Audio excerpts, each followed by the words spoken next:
अखिलेश यादव को जान से मारने की धमकी मिली है, तो वहीं अखिलेश यादव ने करनी सेना पर जमकर हमला बोला है।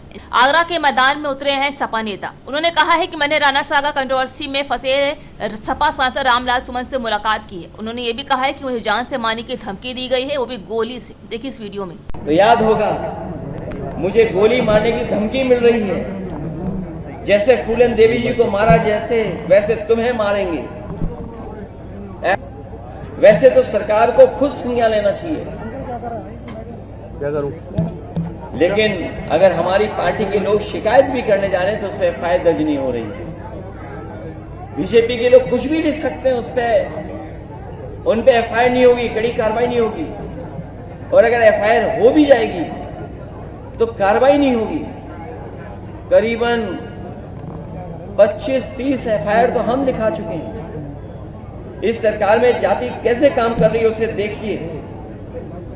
सम्राट अशोक, जिन्हें कुशवाहा मौर्य समाज अपना भगवान मानता है, उनकी जयंती पर सौहार्दपूर्ण आयोजन, एक व्यक्ति ने तलवार से केक काट दिया, उस पर कार्रवाई हो गई।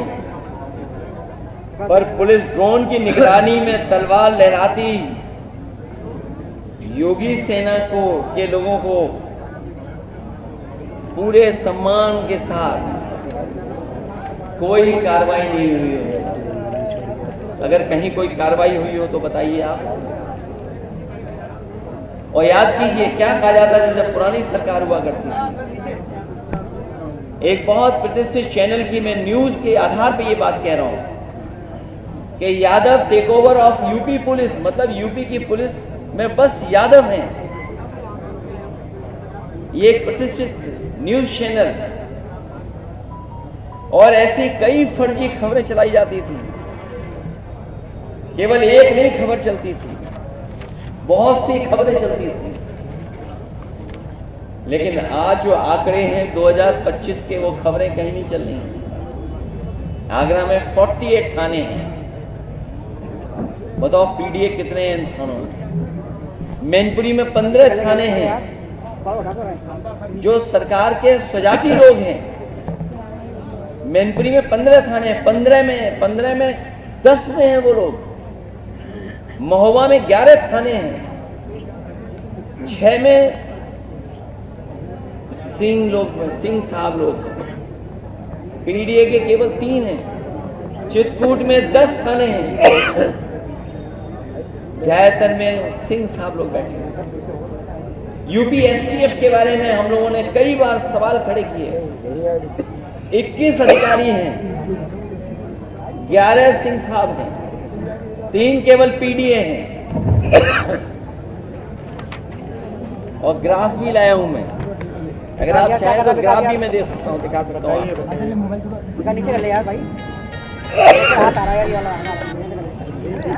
अगर आप चाहोगे तो मैं ग्राफ भी दिखा सकता हूं। मैं जानता हूं कई चैनल अपने आप ग्राफ को कवर कर रहे हो। ये ग्राफ है।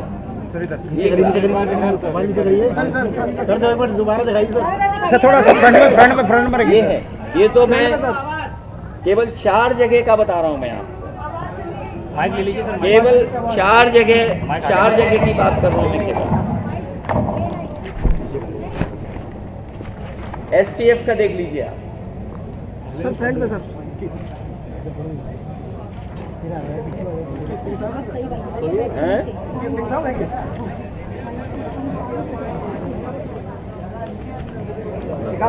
नीचे कर ले भाई। इसलिए मैं कहना चाहता हूं, जो बात मैंने पहले कही मैं फिर कहता हूं।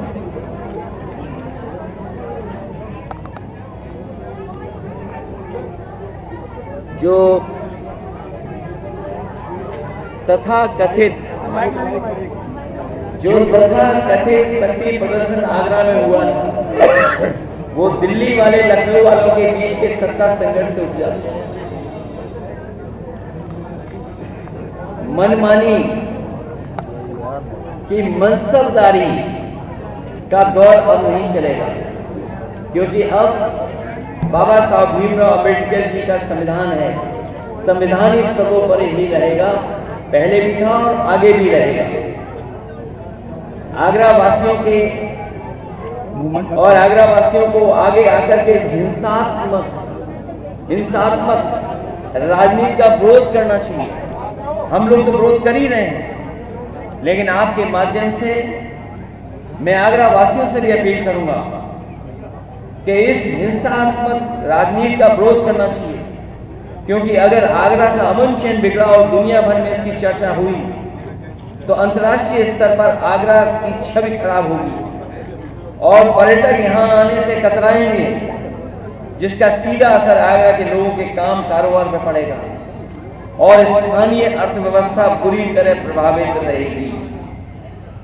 जिन लोगों ने केवल नफरत की राजनीति के लिए मुगल म्यूजियम का नाम बदल दिया, छत्रपति शिवाजी महाराज जी के नाम पर किया, अगर उनके नाम पर किया, किसी ने विरोध नहीं किया, हम लोगों ने भी विरोध नहीं किया, वो दुनिया का सबसे बड़ा आर्किटेक्ट उसके माध्यम से वो बन रहा था, लेकिन क्योंकि समाजवादी लोग बना रहे थे इसलिए वो म्यूजियम आगे भी बढ़ा, वैसा का वैसे दिखाई दे रहा है। उस म्यूजियम को बढ़ाया भी नहीं इन्होंने।